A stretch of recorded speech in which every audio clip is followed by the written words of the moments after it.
Hey, welcome back to the Half Serious F1 podcast. I don't know why I closed my eyes. You're doing great. All right.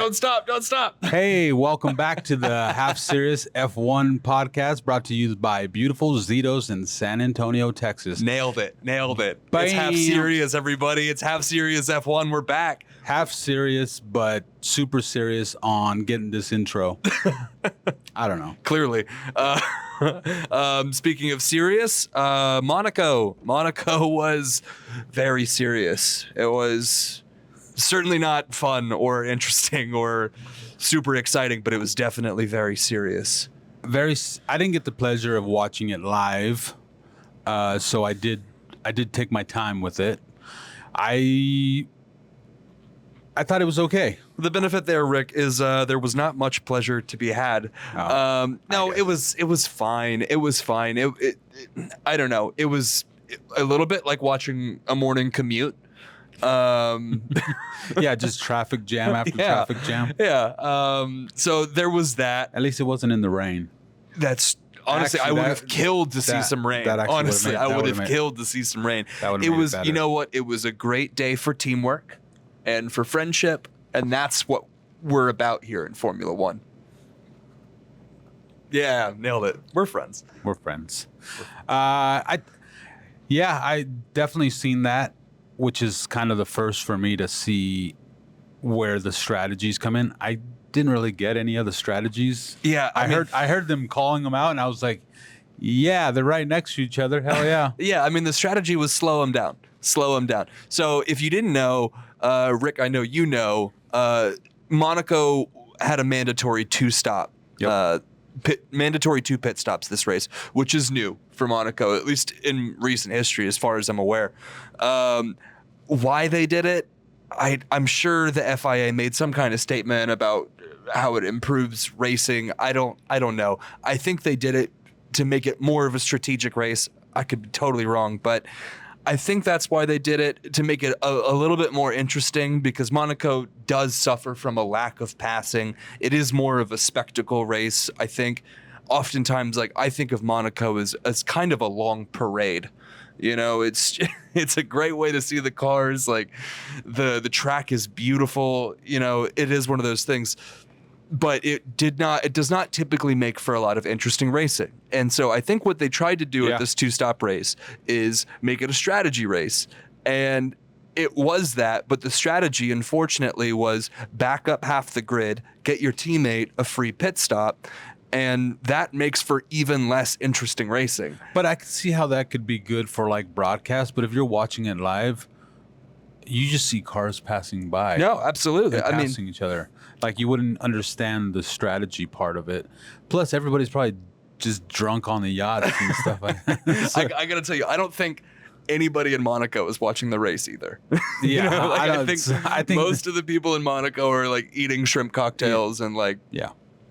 So I can see why the parade aspect of it works in Monaco, but for a broadcasting, I thought it was okay.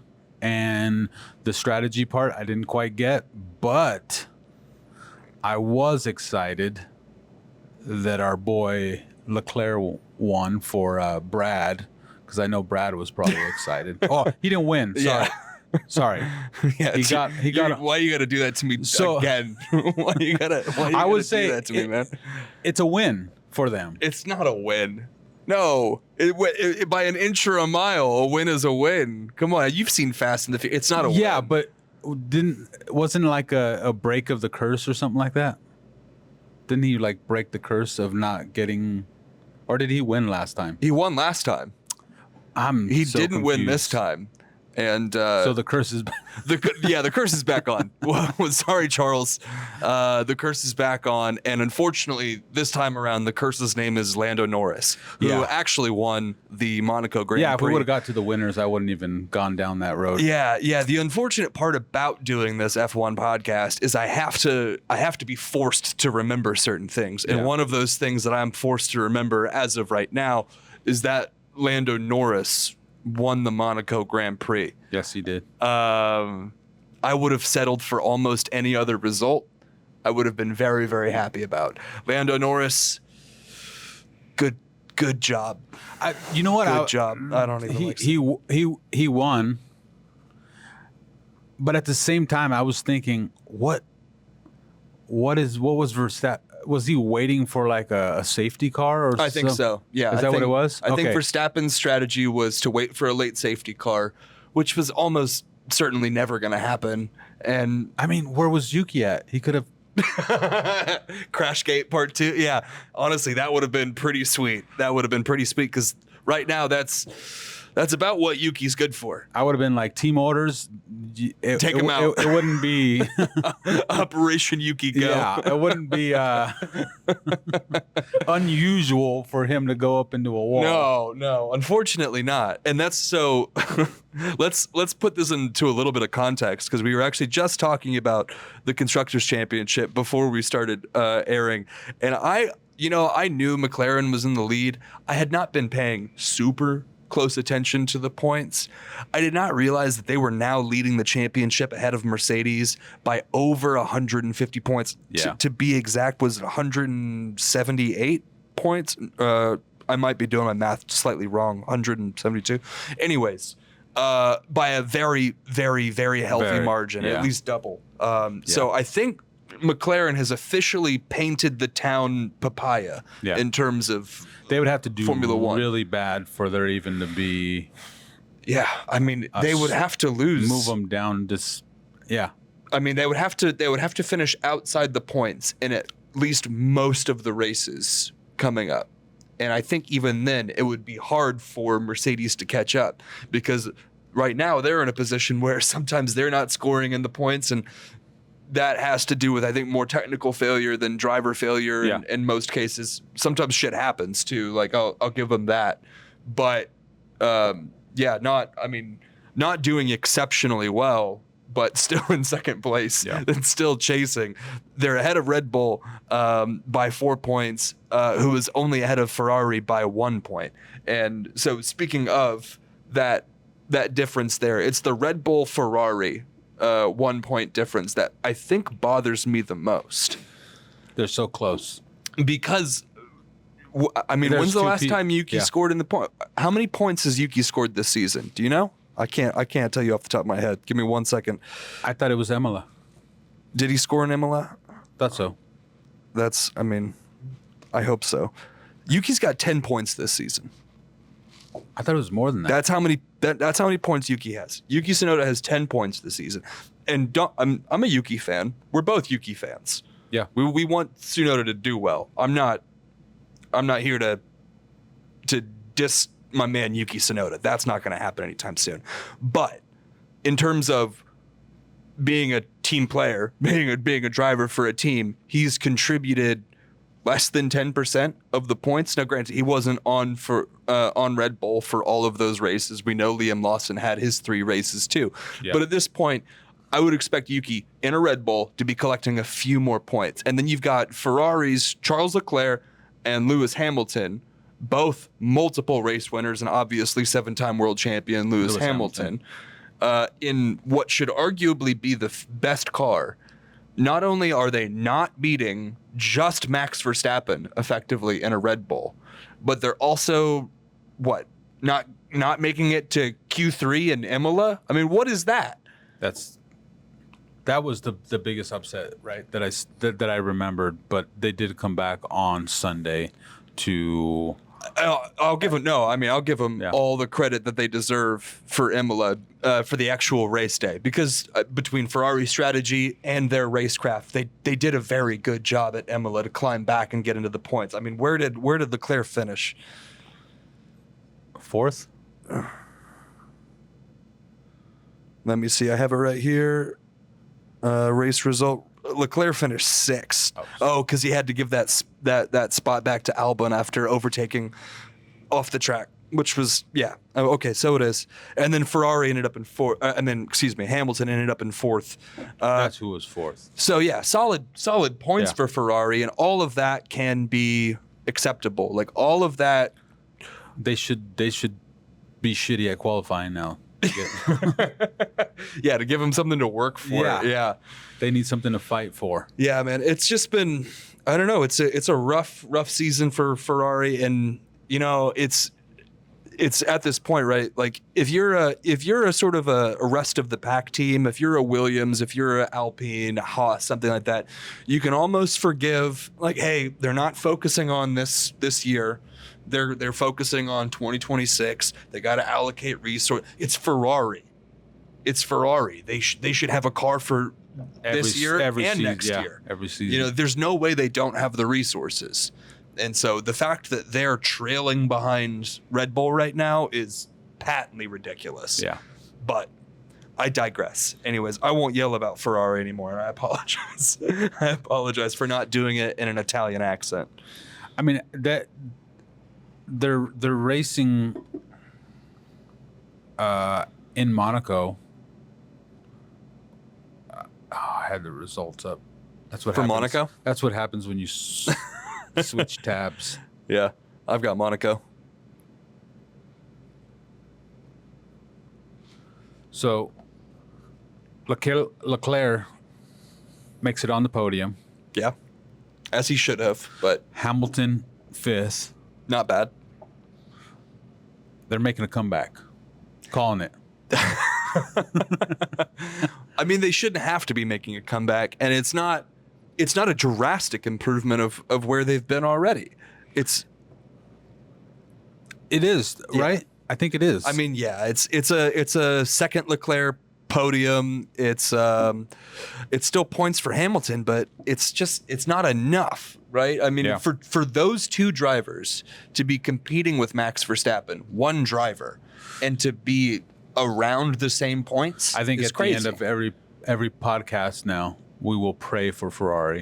I think that's what we'll do. We gotta like hire a priest and everything. We'll have someone come in and I don't know. We'll bless. We'll donate some money to a church or something. I don't know. I'll do what I can. Because we need some win. We need some wins. God, I don't know. There's got to be like an ancient Italian relic we can just sort of like rub for good luck. Anyways, this isn't a Ferrari podcast. It's not Ferrari, but if we're looking at Ferrari all around us, yeah, you guys, we gotta show them the tour of Zito's at some point. It is covered with Ferrari stuff, so maybe that does give me a little bit of passion and a little bit of heat. And thank you, Brad, for that.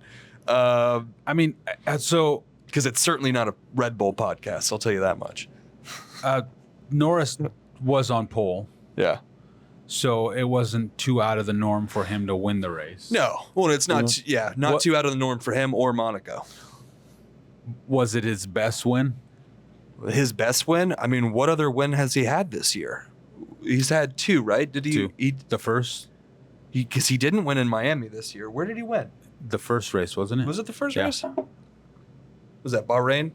I don't know. I mean, showing that I can't, telling you that I can't remember it probably tells you that I can't tell you whether or not it was his best race or not.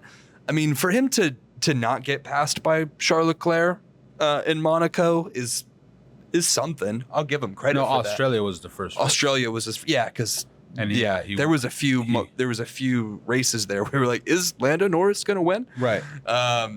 So. And then Daddy stepped in. Daddy, I'm calling Piastri Daddy. I thought so. I was really hoping so. I thought maybe Zach Brown, but either way. You know what? He could be calling the shots. Zach Brown's my man. Honestly, it's a Zach Brown season for Formula One. I'm really loving it because he's the one that wins the most between Oscar and Lando. Because Oscar and Lando are fighting each other and are now, I believe, after Monaco, 2 points away from each other. that was a pretty clean pass of Norris on Piastri. On I think it was a clean pass, and it was a clean race for the most part. Piastri did have more degraded tires. He didn't get to make that safety car pit stop that Lando Norris did. So Lando Norris had fresher tires. And so the pass was a bit inevitable. And it was in Imola when he was negotiating for the swap at the very end. I don't know if you saw it. He was like, hey guys, Just so just so you know. if you guys want to win, you could just swap us. Really, I was like, you baby. How do you have time to even think about that kind of stuff? Oh, I mean, you have to in that state, and he's a race car driver. He's always thinking about winning. But the fact that he has to ask his team to swap drivers so he can get that win is, I think, a little bit silly. I mean, just race and get there, and then if you need to make the swap, then sure, but you're gonna hang out a second and a half back and be like, hey guys, I think it'd probably be a good idea if you just swapped us real quick. Swapping drivers in itself is just a weird thing. Like, if you can't pass them, then we're racing here. Yeah, exactly. Like, cool, we're teammates, we're racing. Yeah, and those were two separate instances. In the instance in Monaco, we were talking about Monaco, right? Yeah. In that instance, I was talking about the pass in Imola. Oh, for when he was asking. Yeah, I thought that's what you were talking about. Anyways. I mean, it's even Hamilton and Leclerc, their thing that they go back and forth on I should go up in front because I'm going faster. You're not going faster because you're not passing me. Yeah. I mean, team orders to an extent make sense if you're there. If your teammate's going to be blocking you otherwise, then yeah, absolutely make the driver swap. But if that's not the case, if you should be able to make that pass anyways, then I agree with you. I don't necessarily love team orders. I get why sometimes, but that doesn't mean that they're cool to watch. That just puts a weird energy in a team. Yeah. When I guarantee you, the next time it happens with McLaren, it's gonna be real weird because I mean they are so close together. Yeah. Oh, right. 3 points. Yeah, exactly. Oscar Piastri that can and determine Lando Norris. who wins the championship. And they had that last year during the Constructors' Championship. It was one of the last races. I can't remember where it was, but I think Piastri swapped for Norris or one or the other. I can't remember exactly what happened, but there was some real controversy behind it. And that was when the whole papaya rules thing came out. I think it was they let Norris pass and Piastri just got shafted. And, neither one of them were going to win a driver's championship, but it was pretty close there for Lando. So the Constructors' Championship was not really on the line. I mean, sort of. Ferrari was a lot closer than they are now. Yeah. I'll tell you that much. And there's still a lot of racing left to go in this season. But if where we're at is any indication of what it's going to look like, it's going to be McLaren by a mile. Yeah. And I think that makes Zach Brown a very happy man. But because they're doing so well, or rather because their drivers are doing so well, you got Piastri and Norris competing against each other. And that's going to be hard to manage. Is Zach Brown a team owner as well? No, I think he's just team principal. He's just team principal. I don't imagine there's a world where Zach Brown has ever had the money to own a team. I mean, he's a cool fucking guy, but I don't know if he's that rich. I mean, that's kind of why I'm asking, because I'm like, how much does his pay increase? Oh, Zach Brown's? Oh, God. I mean, obviously it's not.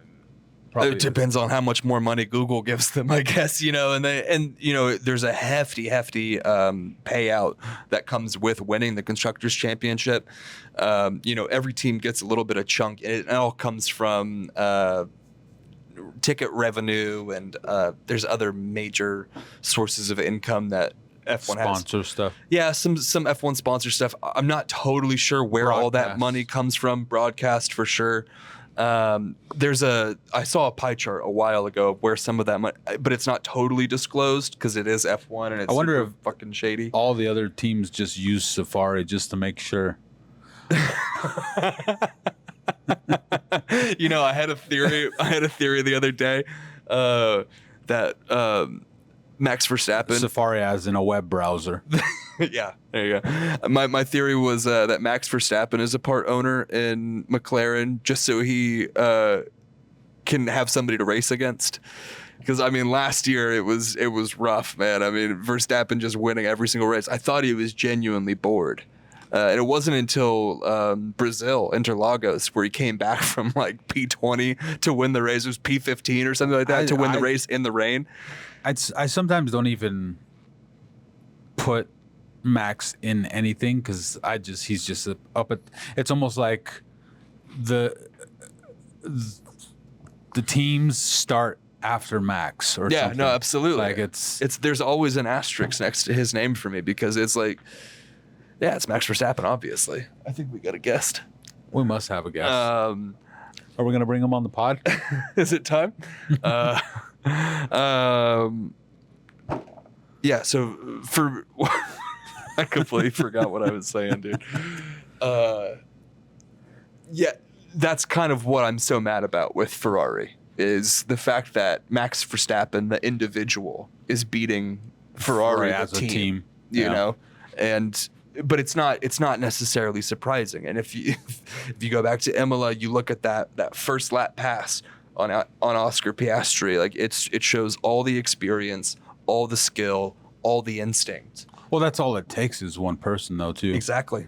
I mean, that's what makes champions. That's why he's been a champion 4 times now. Yeah.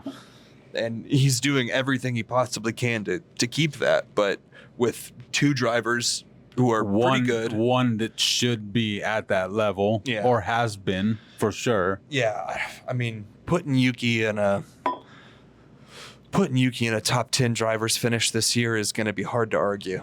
It's going to be hard to argue, and I don't like it. But how many times did Lewis? This is going to be a hard stat to look up, so maybe we'll just we'll throw to it.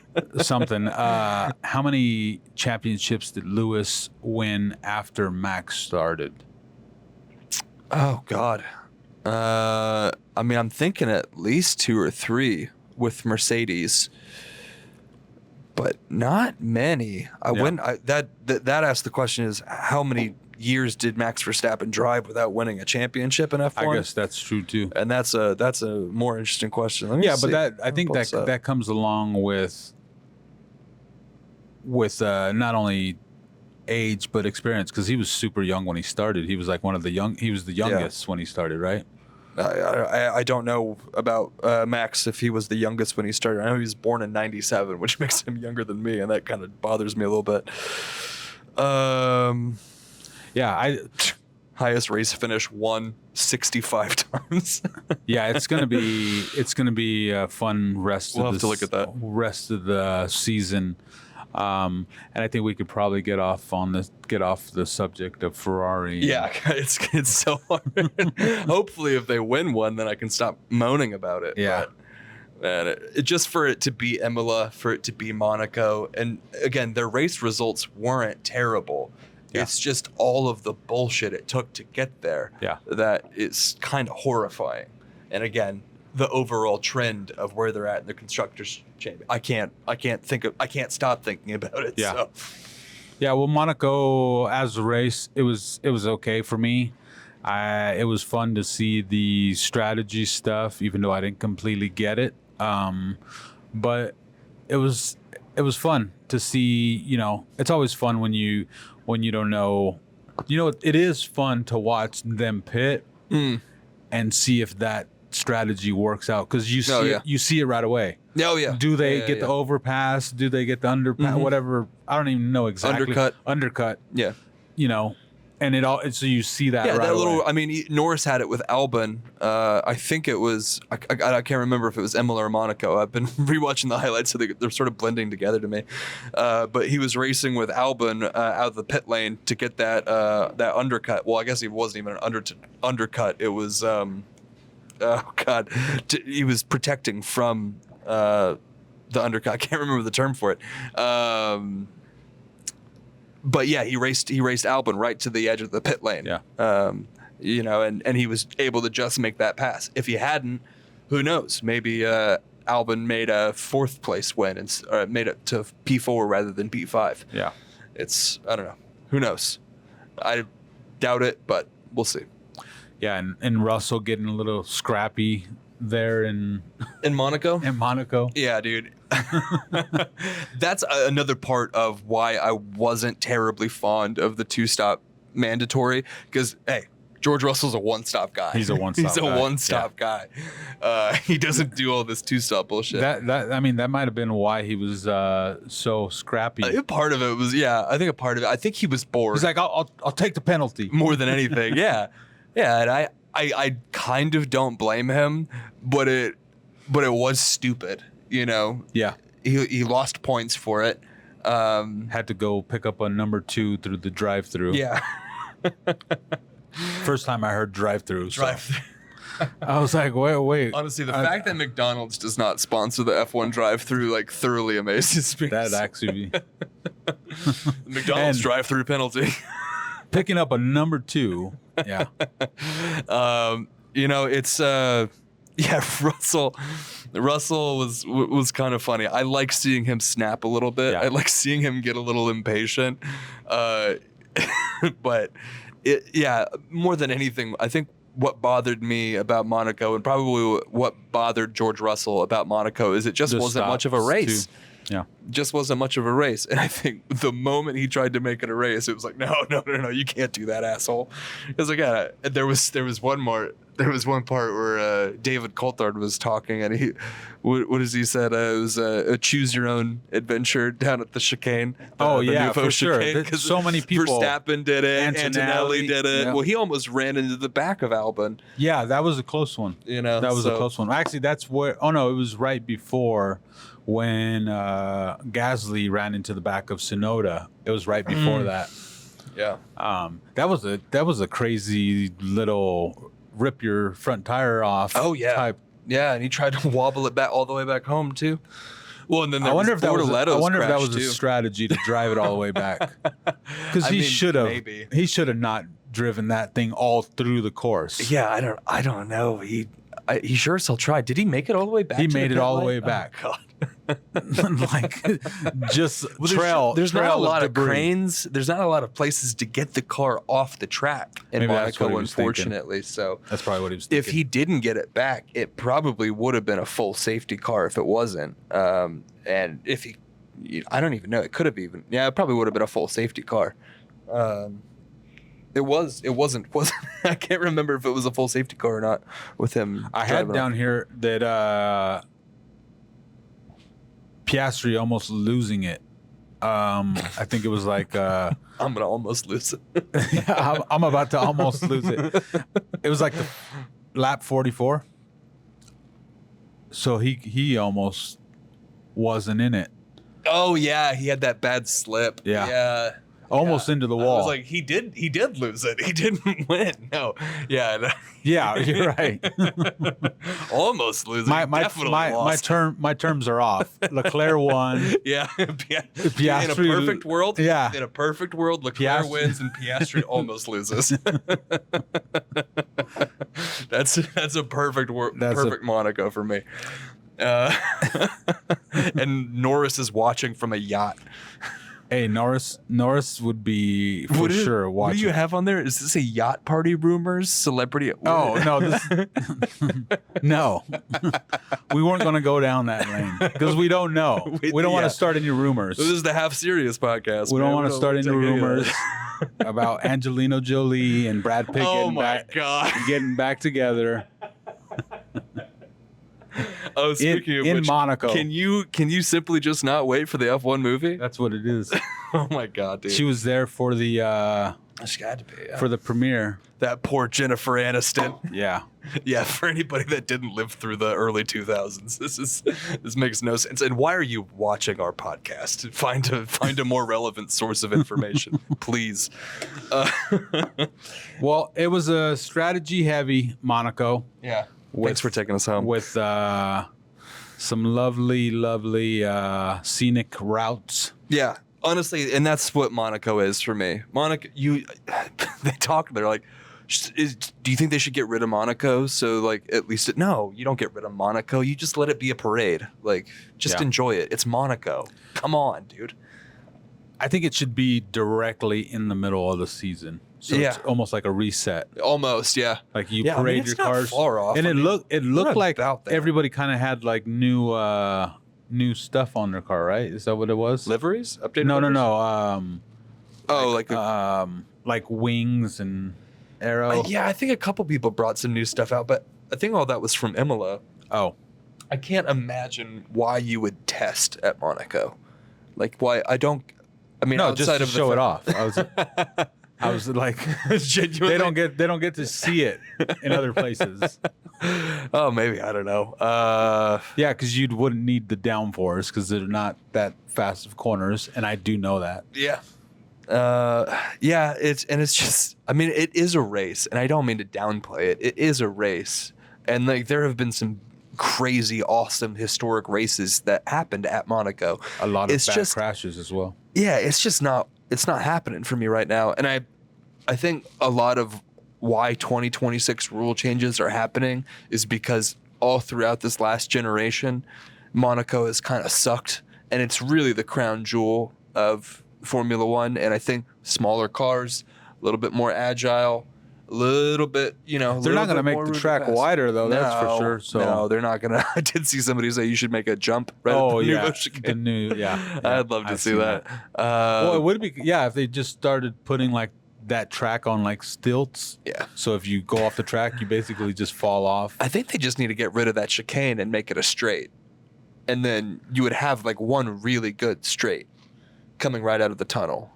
But I don't know. That's me. That's not even my idea. I saw that in a meme somewhere, but I was like, the tunnel. That's pretty slick, actually. The tunnel. They should make it at night.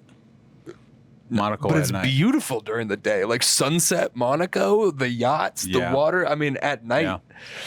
I'm not saying it wouldn't also be cool to watch, but maybe for like a sprint or something like a sprint at Monaco. Yeah. It's so silly. you come through that tunnel, so you're like kind of in darkness, and then all of a sudden the light hits you in the face, and you're like a Rainbow Road neon Monaco. Honestly, they just need to put Monaco in Mario Kart. I wonder if they have like the goggles that like, not goggles, but their visor that is like a sun, and then with transitions. Oh. Actually, I don't know. That's a good. I wonder if it's constantly tinted or if it's. Yeah, that's a good question. I'll have to look into. I would literally like it's dark in that tunnel. Yeah. I don't know. Brought to you by Transitions. It's dark in that tunnel, man. It's dark. Oh God, are we starting to see the light at the end of the tunnel? Yeah, we're starting to see. So, guys. Should we talk about the Spanish? No, let them. We'll talk about it later. It's coming up in 2 weeks. We'll catch it maybe next week. If that's all right. We should probably get out of here. We got 2 weeks before the Spanish Grand Prix starts. So we'll do a little digging and see what we can come up with for next week.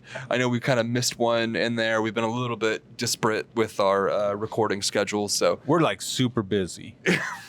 Or at least some of us are. He's a lot busier than I am. Believe me. Super busy. Just the creative grind, man. God, I can't stand myself. Let's wrap it up, guys. Thank you again for watching Half Serious F1 and hopefully listening. We got to get on Spotify. We got to do that stuff. Hopefully listening to. Thank you again for listening to Half Serious F1. Thank you for joining us once again at the beautiful Zito's Deli here in San Antonio. Follow us, like, subscribe, do the stuff. Watch F1. Rick, you got anything to say? Yeah. We need someone to help us with being our producer so that everything that I say is checked like on the spot. Because I'm getting kind of tired of myself being bringing stuff up. Honestly, you just make me look good. And I guess that's what I'm here for. Somebody's got to do it. No, wouldn't that be so cool though? If we had a producer, we say some, or I say some stuff. You want like a buzzer? Completely wrong, and there's just a light. Okay, I was wrong again. I was actually I was actually wrong about that. No, I'm honestly, I wouldn't want that because I'm afraid to see how many times it would go off for me. Like this is America. We don't do immediate fact checking anymore. All right. We tried that for a couple years and. All right, I'm being an ass. You guys are the fact checkers. Yeah, please, honestly, comment when Rick gets something wrong, and only if Rick gets something wrong. Yeah. Comment, let us know. Send me a private message if I get something wrong, because Yeah, we don't have fans. We We gotta have maintain reputation We don't have fans. We have fact checkers. and family. Family. You're all family. All right, thanks, guys. Half serious. Bye. Peace. See ya.